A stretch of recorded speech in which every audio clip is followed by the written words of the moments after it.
Welcome to Tech Bytes and News, your daily roundup of articles featured in Hacker News. Today, we're diving into Infracost, a company tackling the massive, often overlooked, problem of cloud cost management. Over $600 billion will be spent on cloud services this year, and, get this, engineers often lack a simple checkout screen to see the cost implications of their code. That's a huge number. So how does Infracost solve this? It sounds like a pretty significant challenge. Exactly. Infracost shifts the focus to proactive FinOps.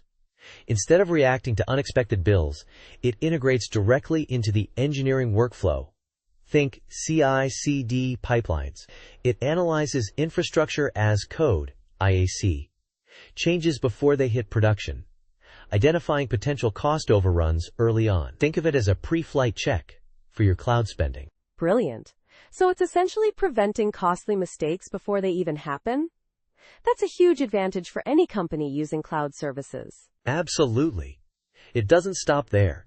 It also enforces tagging policies, ensuring resources are properly labeled for better cost tracking and accountability. Plus, it runs checks against FinOps policy packs, making sure best practices are followed, like using GP3 volumes instead of GP2, for example. It's all about optimization and efficiency. Wow, that's comprehensive. So what's the company culture like? The article mentions they're a small, well-funded team. Yeah, they're a 10-person team backed by Y Combinator and Sequoia Capital, operating across Europe and the US. The company culture seems really focused on collaboration and transparency. They emphasize open communication, sharing both successes and failures, and a let's just effing do it mentality. They even have recurring employee meetups. Their REM in Portugal sounds amazing. That's awesome. The emphasis on open communication and a fast-paced, results-oriented approach is definitely attractive. What about the technical side? What kind of skills are they looking for? They're looking for strong experience with statically typed languages, particularly Golang, since that's used for their core parsing functionality. Now, knowledge of Node.js and TypeScript is also crucial for their APIs. They need engineers who can handle complex systems, integration challenges, and performance scaling issues. Familiarity with Terraform, Kubernetes, and AWS is a plus, given their customer base and internal infrastructure. It sounds like they're tackling some really interesting technical challenges. The examples they gave, refactoring their Terraform evaluator, handling massive monorepos, scaling APIs to support thousands of organizations, those are all impressive feats. Indeed.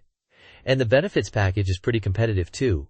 Remote work, comprehensive health insurance, generous vacation time, and parental leave. They also have a unique approach to customer relationships, viewing them as partners rather than just clients. They really seem to prioritize building strong relationships and community. That's a refreshing perspective. It sounds like Infracost is a company that's not only solving a significant problem in the cloud cost management space, but also building a strong and supportive team culture. It's definitely a company to watch. Absolutely. Thanks for joining us on Tech Bytes and News. We hope you found this discussion insightful. Remember to check out the Infracost website for more information. Have a great day, everyone. Bye-bye.